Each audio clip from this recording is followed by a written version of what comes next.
اچھا، جی السلام علیکم. وعلیکم السلام.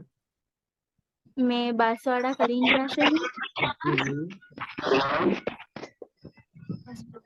آج میرا تو فرسٹ دن ہے. اچھا اچھا اچھا اچھا، ماشاء اللہ. ہاں، اور میں کسی کو نہیں جانتی ہوں. اچھا کوئی بات نہیں. اب آپ گروپ میں شامل ہو گئی تو انشاءاللہ آپ تعارف ہو گیا تو جان پہچان بھی ہو جائے گی. اور اسلامی اعتبار سے ہم ہاں سب بھائی بہن کے ایک دھاگے میں پروئے ہوئے ہیں. ہاں جی. اچھا اچھا. عذرا رانیہ.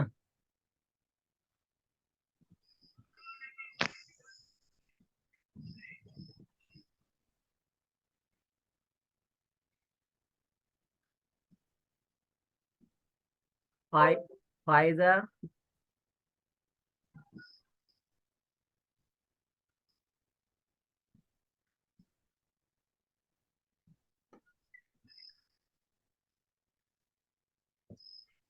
السلام علیکم. وعلیکم السلام. اچھا میوٹ تھے آپ، ابھی سنا ہے. بولنا بہت کچھ چاہتی ہوں لیکن پھر میسج میں بھیج دیا ہوں. اچھا اچھا الفاظ میرے کو بولنے کے. اچھا اچھا، بولیں بولیں. یہی تو ایک پلیٹ فارم ہے جہاں پر ہم اپنی بات کہہ سکتے ہیں. اور بولنا بہت ضروری ہے، اور بولنے کا سیکھنا ضروری ہے. اور یہ اللہ تعالیٰ کی بہت بڑی نعمت ہے. قرآن کریم میں سورہ رحمن میں فرمایا علم القرآن خلق الانسان علمہ البیان. وہ اللہ جس نے بیان کرنے کو سکھلایا، جو کچھ ہمارے دل میں ہے اس کو الفاظوں کے ذریعے سے. اور یہ بلغوا انی ولو آیا حدیث شریف ہے. دین کی چھوٹی سی چھوٹی بات آپ نے جو سیکھی ہے وہ دوسروں تک پہنچائے. اور ہم آپ سے بہت ساری باتیں کرتے ہیں روزانہ میں کیا ہے سوال کا سلسلہ چالو ہے نا جی جی جی ضرورت جی سے. جی جی جی جی اس میں بہت ساری لڑکیاں میری شاگرد ہیں. جی جی جی. تو اس کی وجہ سے آپ سے تعارف ہو گیا ہے. اچھا اچھا اچھا اچھا اچھا اچھا. جی جی جی جی. الحمدللہ آپ کا پڑھانے کا سلسلہ بہت اچھا ہے. آپ کی وجہ سے بہت لوگوں کو فائدہ ہوگا. ماشاء اللہ، اللہ تعالیٰ قبول فرمائے. اصل تو یہ ہے. افنان آ- فاقرہ. میں سمجھتا ہوں وقت کافی ہو جائے گا.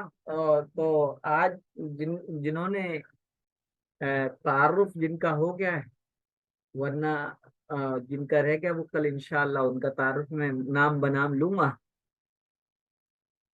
اور وہ اپنا تعارف دے رہے ہیں تو اچھا ہے، تاکہ ایک دوسرے کو واقفیت ہو جائے اور شناسائی حاصل ہو جائے.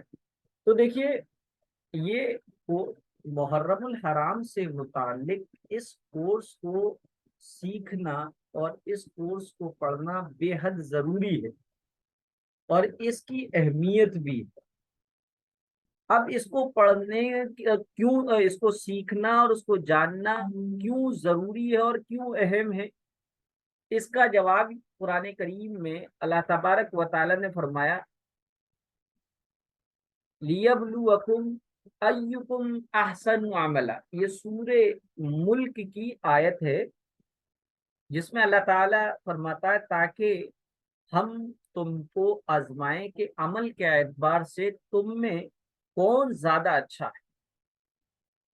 اور عمل اچھا جبھی ہو سکتا ہے جبکہ اس عمل کا علم بھی ہو. اسی طریقے سے اللہ تعالیٰ نے دوسری جگہ فرمایا وَأَمَّا مَنْ ثَقُلَتْ مَوَازِينُهُ فَهُوَ فِي عِيشَةٍ رَاضِيَةٍ.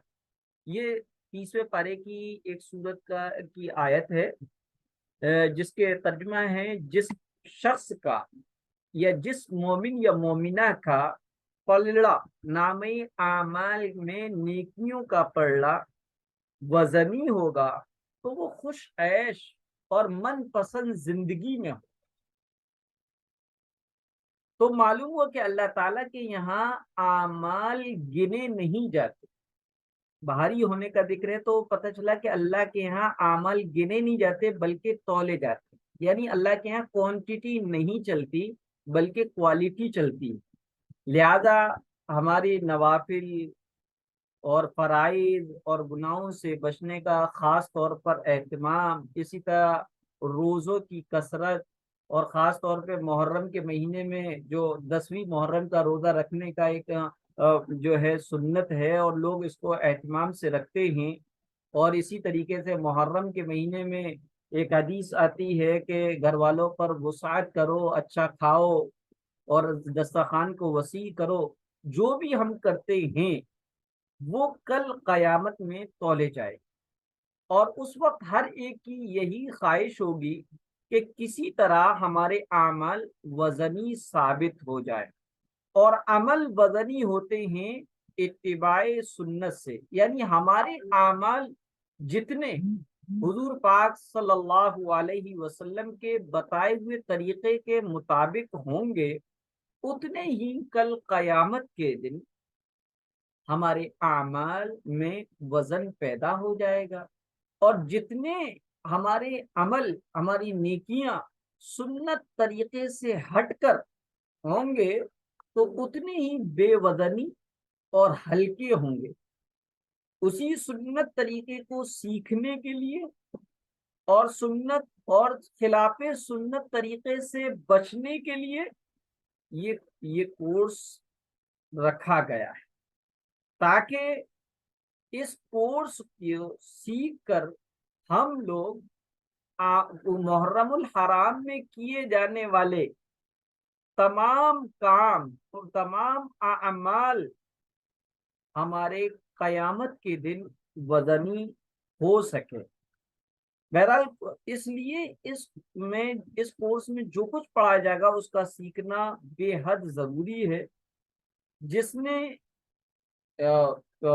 پہلے سے محرم الحرام کے بارے میں سنا ہے یا پڑھا ہے یا سمجھا ہے، بہت اچھی بات ہے، لیکن جو بالکل واقف نہیں ہے، جو محرم الحرام میں کیا کیا اس مہینے کے کیا احکام ہے، کیا کام کرنا چاہیے، کن کاموں سے اپنے آپ کو بچانا چاہیے، تو ان کے لیے تو یہ بے حد ضروری ہے۔ اور جو ان مسائل سے اور محرم کے اعمال سے واقفیت رکھتے ہیں ان کے لیے یہ کلاس یاد دہانی ہوگا، اور جو نہیں جانتے ان کے لیے یقیناً یہ علم کا ایک اسٹاک اور ذخیرہ ہوگا۔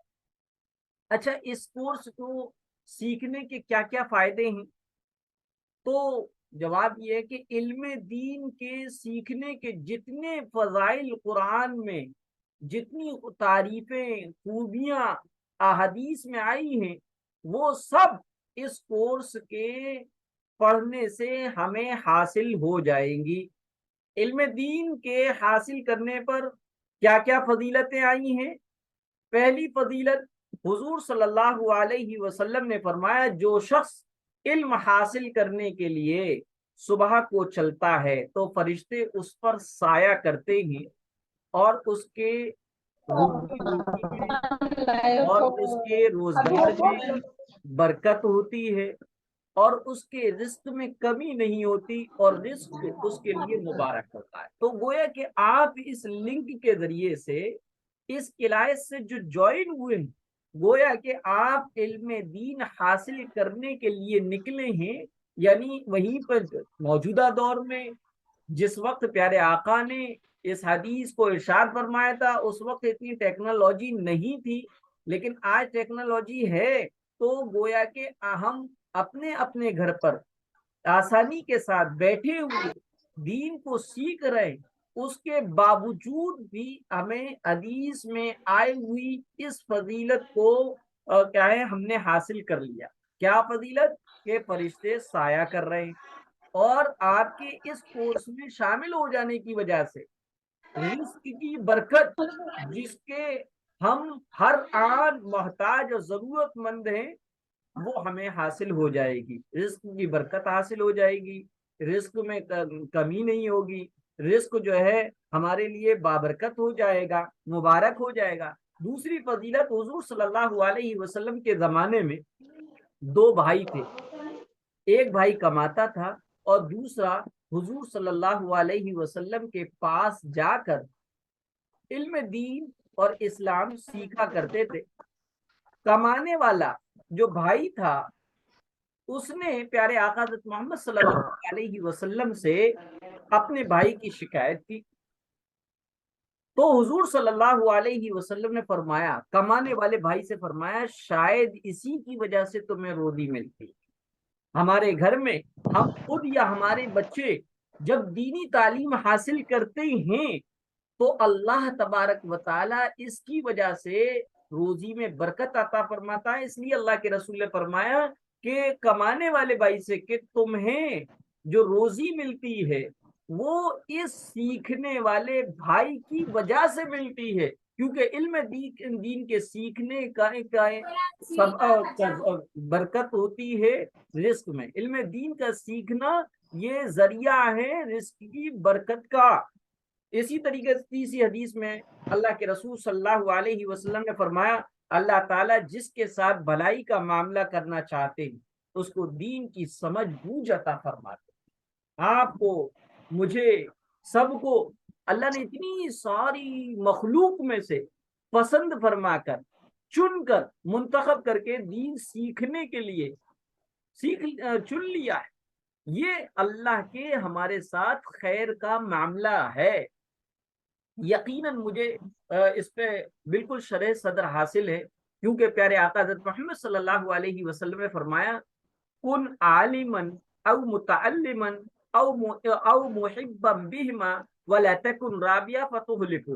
فرمایا دیکھو، یا تو تم عالم بن جاؤ، عالم بن جاؤ، جینٹس ہے تو عالم بن جاؤ، لیڈیز ہیں تو عالمہ بن جاؤ، عالم یا عالمہ نہیں بن سکتے تو علم دین سیکھنے والے متعلم بن جاؤ۔ متعلم کہتے ہیں علم دین سیکھنے والے، متعلم بن جاؤ یا متعلمہ بن جاؤ، لیڈیز کے لیے متعلمہ، جینٹس کے لیے متعلم۔ تو یا تو عالم بن جاؤ، عالم نہیں بن سکتے، عالمہ نہیں بن سکتے تو متعلم یا متعلمہ بن جاؤ۔ اگر دونوں نہیں بن سکتے تو علم دین پڑھنے اور پڑھانے والوں سے محبت کرنے والے بن جاؤ۔ فرمایا چوتھے نہ بننا۔ چوتھے کون لوگ ہیں؟ جو علم دین پڑھنے اور پڑھانے والوں سے بغض رکھتے، ان کو ناپسند کرتے، ان کو حقیر سمجھتے۔ تو آج شیطان ایٹومیٹکلی ہمیں اللہ کے رسول کے اس فرمان کا باغی اور مخالف بنا دیتا ہے۔ مثلا کوئی علم دین پڑھنے والا غلط ہوتا ہے یا اس سے کچھ غلطیاں ہو جاتی ہیں تو عام طور پہ لوگ یہ کہتے ہیں، ارے سب عالمیں ایسی ہوتی ہیں، سب دین کے پڑھنے والے ایسی ہوتے ہیں۔ یہ دراصل وہ نہیں کہہ رہے، بلکہ ان کے نفس پہ جو شیطان سوار ہے ان سے وہ کہلوا رہا، وہ سمجھ بھی نہیں پا رہے، کیونکہ ان کے پاس، بیچاروں کے پاس یہ حدیث ہی نہیں پہنچی ہے کہ اللہ کے رسول نے فرمایا کہ عالم بن جاؤ، عالم متعلمہ بن جاؤ، یا عالموں سے اور علم دین سیکھنے والوں سے محبت کرنے والے بن جاؤ، ان کو حقیر نظر سے دیکھنے والے نہ بن۔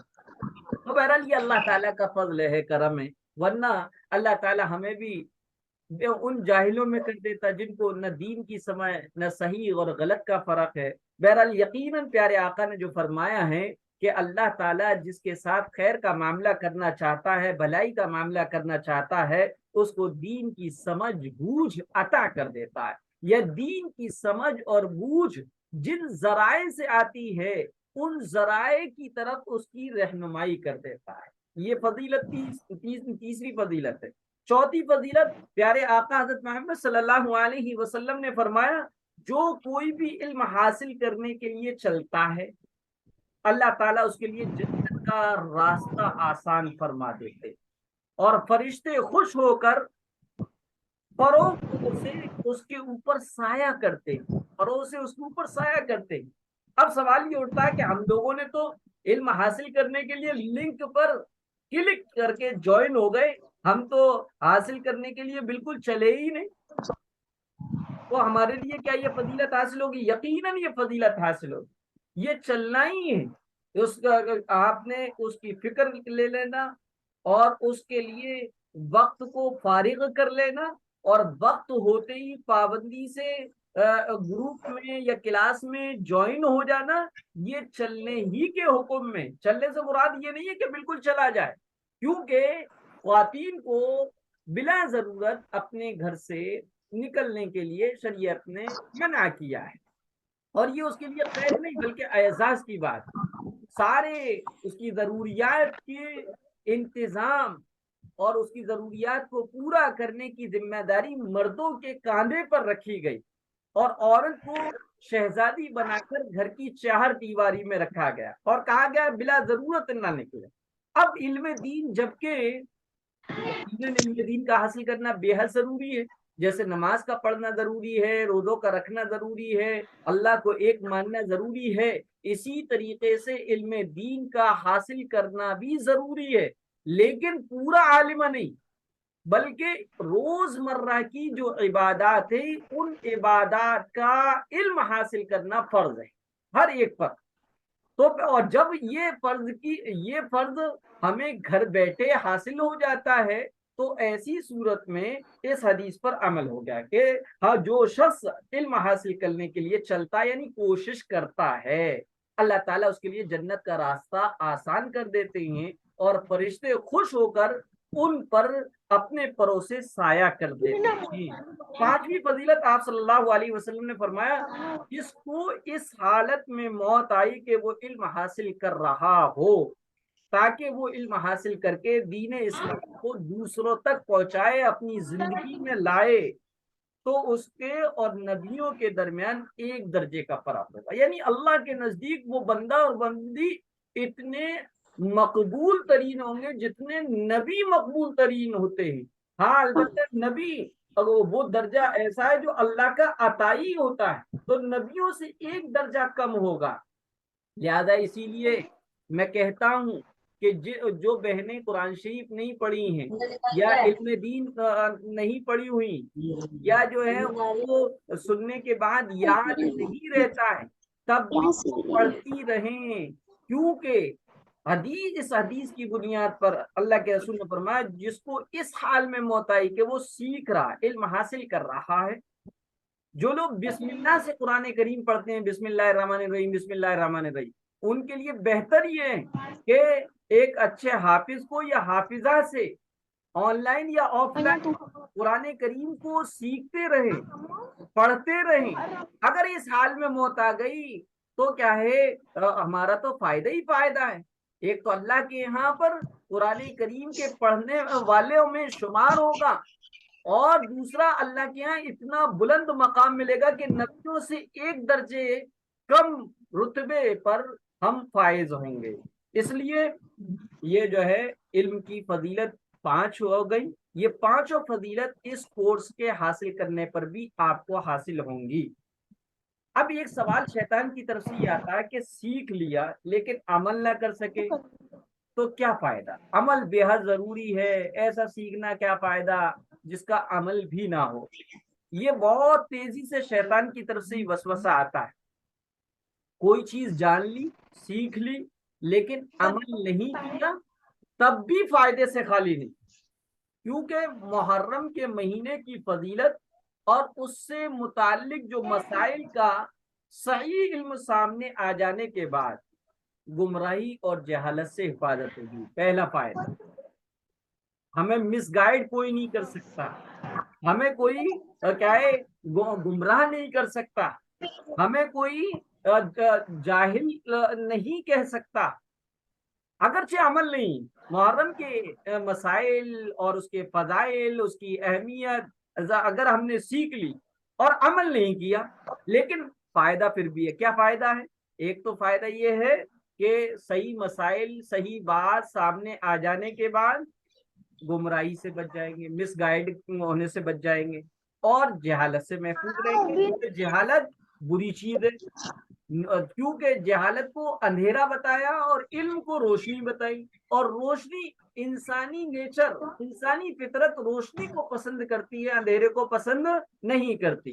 اچھا، دوسرا فائدہ، ان مسائل کو جاننے کے بعد کبھی نہ کبھی تو عمل کی توفیق نصیب ہو ہی جائے گی۔ چلیے ابھی عمل کی توفیق نہیں ہو رہی، لیکن کبھی نہ کبھی تو عمل کی توفیق ہمیں حاصل ہو جائے گی، اللہ سے یہ امید تو رکھی جا سکتی ہے۔ تیسرا فائدہ یہ ہے، چلیے آپ نے مسائل سیکھ لیے اس کورس میں، فضائل بھی سیکھ لیے، لیکن خود عمل نہیں کیا، لیکن دوسروں کو آپ سکھلا دیں گی تو بھی آپ کو ثواب ملے گا، دوسروں کو بتا دیں گی تو بھی آپ کو ثواب ملے گا. لہذا یہ جو ذہن میں آتا ہے کہ ایسے سیکھنے سے، ایسے پڑھنے سے کیا فائدہ، ایسے جاننے سے کیا فائدہ جس پر عمل بھی نہ ہو، یہ غلط ہے. فائدے ہیں کتنے؟ میں نے 3 فائدے بتائے. ایک تو فائدہ یہ ہے کہ برائی سے بچ جائے گی، دوسرا جہالت سے حفاظت رہے گی، اور اسی طریقے سے کبھی نہ کبھی تو عمل کی توفیق اللہ تعالیٰ دے ہی دے گا. تیسرا یہ کہ خود عمل نہیں کریں گے تو کم سے کم دوسروں کو تو سکھلا کر اس کا تو ثواب حاصل کر سکتے ہیں، نہیں کر سکتے. اچھا، اب سیکھنے کے بعد عمل بھی کر لیا. اگر سیکھا اور سیکھنے کے بعد عمل بھی کر لیا تو اس عمل پر جو خیر و برکت کے وعدے ہیں وہ یقیناً اللہ تعالی ہمیں عطا فرمائے گا. جب ان خیر و برکتوں کا مشاہدہ ہم خود عمل کرنے والے اور دوسروں کو ہوگا تو اپنے یقین میں اضافہ بھی ہو جائے گا، اور دوسروں کو بھی آپ کے دیکھا دیکھی دوسروں کو شوق پیدا ہوگا، عمل کی ترغیب ملے گی. اسی طرح محرم کے متعلق اسلام کی جو ہدایات ہیں، اسلام کے جو میسیج ہے، اسلام کا صحیح جو پیغام ہے وہ عام ہوگا، سب تک پہنچے گا، جہالت ختم ہوگی. اور یہ کب ہوگا؟ جب کسی صحیح عالم سے سیکھ کر چاہے سیکھ لیا جائے اور پھر یا اس سے سن لیا جائے تو بہت سارے مسائل معلوم ہو جائیں گے، بہت سے سوال کلیئر ہو جائیں گے. اسی طرح محرم کے بہت سارے احکام جن پر عمل کرنے میں کوئی مجاہدہ اور مشقت نہیں، کوئی محنت نہیں اٹھانی پڑتی، صرف نہ جاننے یا غلط جاننے کی وجہ سے عمل نہیں کر پا رہے تھے، تو اس مسائل اس کورس میں اور اس کلاس میں جوائن ہو کر جو ہم مسائل کو جان لیں گے، فضائل کو سمجھ لیں گے، تو ان پر آسانی کے ساتھ ہمیں عمل کی توفیق بھی نصیب ہو جائے. اسی طریقے سے محرم کے جو فضائل اور مسائل ہیں، عمل کرنے کے بعد اگر دوسروں کو ہم نے سکھا دیا تو جتنے سکھانے کے فضائل سب ہمیں نصیب ہو جائیں گے. اور دوسروں کو علم دین سکھانے کے فضائل میں سے ایک فضیلت یہ حضرت ابو امامہ باہلی رضی اللہ تعالیٰ عنہ سے روایت ہے کہ رسول اللہ صلی اللہ علیہ وسلم کے سامنے 2 آدمیوں کا ذکر کیا گیا جن میں ایک عابد تھا، دوسرا عالم. عابد کہتے ہیں عبادت کرنے والے کو، جو صرف عبادت کرے، علم اس کے پاس نہیں. اشراق بھی پڑھتا ہے، چاشت بھی پڑھتا ہے، ابابین بھی پڑھتا ہے، لیکن پڑھتا ہے، علم زیادہ نہیں ہے، تو اسے عابد کہتے ہیں. عالم اسے کہتے ہیں جس کے پاس علم بھی ہے اور پھر اس کے علم کے مطابق عمل بھی ہے، اسے عالم کہتے ہیں. تو اللہ کے رسول صلی اللہ علیہ وسلم کے سامنے عالم اور عابد 2 آدمیوں کا ذکر کیا گیا تو رسول اللہ صلی اللہ علیہ وسلم نے فرمایا عالم کی فضیلت عابد پر ایسی ہے جیسی میری فضیلت تم میں سے ایک معمولی شخص پر. پیارے آقا کائنات میں سب سے محبوب، سب سے بہتر، سب سے اعلیٰ عرفہ ہیں، تو اللہ کے رسول صلی اللہ علیہ وسلم کیا فضیلت اور کیا مقام دے اس پر. اللہ کے رسول صلی اللہ علیہ وسلم نے علم دین کو حاصل کرنے کی ترغیب اور شوق کس انداز میں دلایا. فرمایا کہ اگر تم فضیلت حاصل کرنا چاہتے ہو اور ایسی فضیلت حاصل کرنا چاہتے ہو جیسے میرے مولا نے مجھے فضیلت عطا کی ہے، تو تمہارے لیے بہت آسان ہے کہ تم علم دین کو حاصل کرو. اس کے بعد پیارے آقا حضرت محمد صلی اللہ علیہ وسلم نے یہ بھی فرمایا کہ لوگوں کو بھلائی سکھلانے والے پر اللہ تعالی اور اس کے فرشتے اور آسمان اور زمین کی تمام مخلوقات، یہاں تک کہ چیونٹیاں اپنے بل میں اور مچھلیاں پانی میں اپنے اپنے انداز میں، اپنے اپنے طور طریقے سے رحمت بیچتی ہیں اور دعائیں کرتی ہیں. اسی طریقے سے حضرت ابو ہریرہ رضی اللہ تعالی عنہ فرماتے ہیں رسول اللہ صلی اللہ علیہ وسلم نے ارشاد فرمایا